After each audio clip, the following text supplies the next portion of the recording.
Mulkang cheng puli pa masachangin Mulkang kang da Deo juse dingin Nana poto uve 1967 kumachon Mulkang Youth and Students Union Hong Hong gun hong cheon Mulkang kang da Deo juse MYS Sukan to na dingin Say to luvin tong bang tao itin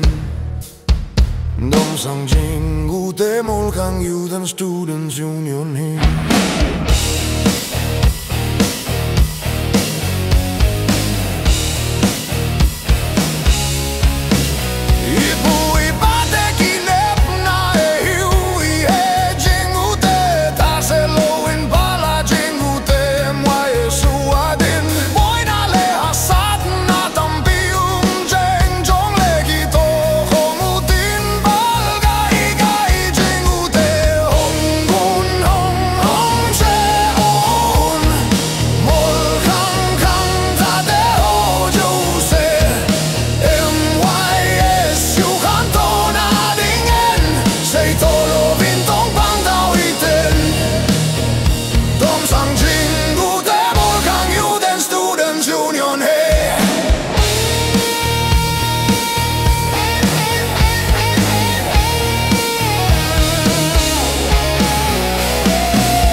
sang jing ute